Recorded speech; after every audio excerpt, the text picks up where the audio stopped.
सच्चाई रहती है, जहां दिल में सफाई रहती है। हम सब उस देश के वासी हैं जिस देश में गंगा बहती है।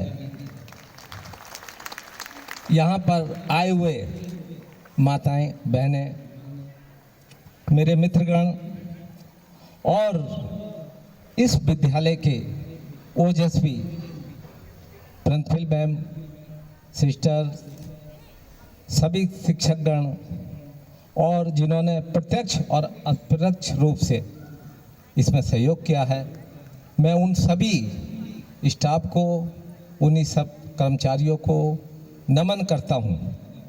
अभी आपने देखा मार्च पास्ट से लेके हमारे कल्चरल प्रोग्राम देखने में ऐसे लगता है कि सालों इन्होंने पसीना बहाया होगा, लेकिन जैसा मुझे सिस्टर ने बताया कि कुल 7 डेज में जो ये तैयारी की और जो इन्होंने अभी आपके सामने ये कल्चर प्रोग्राम, सांस्कृतिक प्रोग्राम में हिस्सा लेकर अद्भुत कलाओं से सबका मन मुग्ध कर दिया, तो मैं एक बार चाहता हूँ कि इन नन्हे मुन्नों के बच्चों के सम्मान में, अभिभावकों के सम्मान में और सभी हमारे शिक्षकों के सम्मान में और अपने सम्मान में एक जोरदार ताली बजाइए।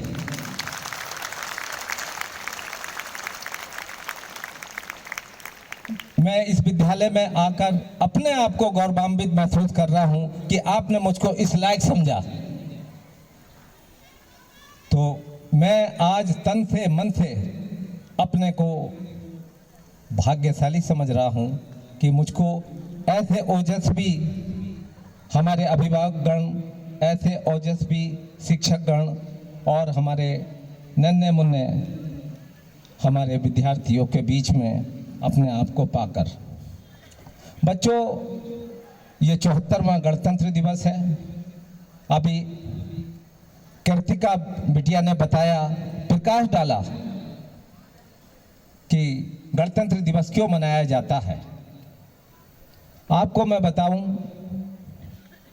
कि 1947 में जब ब्रिटिश हुकूमत से हमारा देश आज़ाद हुआ,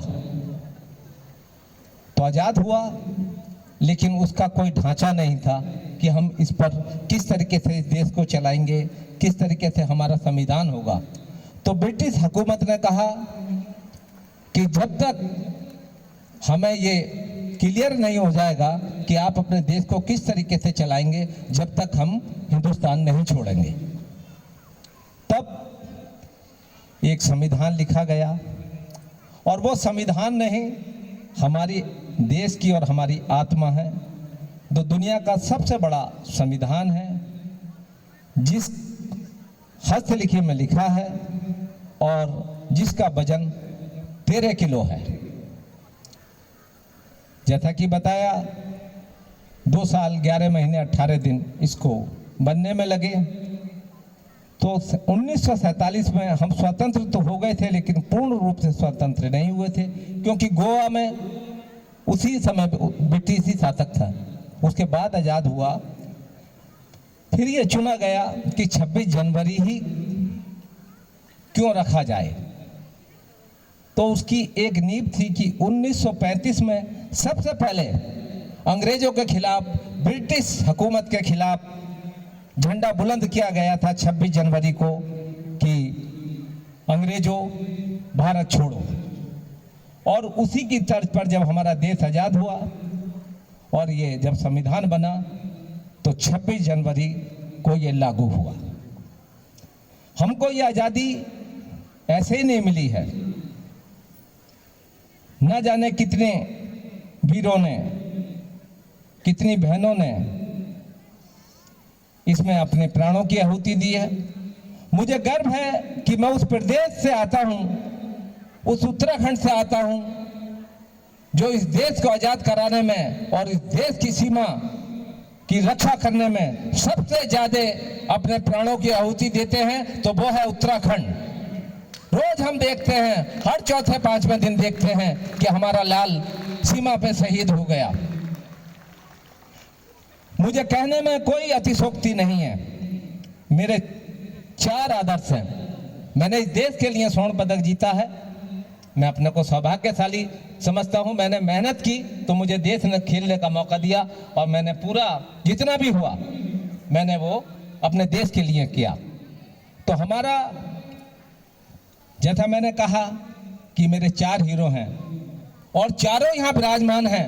अगर आपको लगे चारों यहाँ विराजमान हैं तो अपनी तालियों के साथ मुझे बताना कि मैं सच हूँ या गलत हूँ। सैनिक, शिक्षक, खिलाड़ी और किसान। जब सैनिक सरहद पर लड़ता है तो किसी जाति, हिंदू, मुसलमान, सिख, ईसाई की रक्षा नहीं करता, पूरे देश की रक्षा करता है। पूरे देश के लिए कहते हैं हम वेतन के लिए काम करते हैं और वो वतन के लिए काम करते हैं। पूरे देश की रक्षा करता है। जब एक शिक्षक, हमारी माताएं बहनें, हमारी बहनें जो पढ़ा रही हैं, जब एक शिक्षक पढ़ाता है तो कभी किसी को ये नहीं देखता कि कौन धर्म का है, कौन जाति का है, किसका है। सबको एक समान देखता है, सबको एक समान शिक्षा देता है। तो आप मेरे आदर्श हैं, आप मेरे हीरो हैं।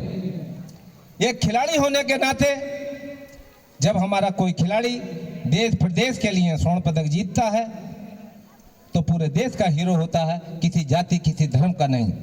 जब किसान अन्न उगाता है तो किसने अपने परिवार के लिए नहीं उगाता, पूरे समाज के लिए उगाता है, तो वो मेरा हीरो है। तो चारों ही यहाँ मैं समझता हूँ चारों वर्ग से यहाँ विराजमान है, तो मैं आपको नमन करता हूँ। बच्चों, हमको किसी भी क्षेत्र में बिना मेहनत से सफलता नहीं मिलती है, चाहे वो शिक्षा का क्षेत्र हो, चाहे खेल का क्षेत्र हो, चाहे सामाजिक क्षेत्र हो। जीवन में मैंने यही सोचा है और यह जो मेरा है अपना मानना कि अगर बच्चे को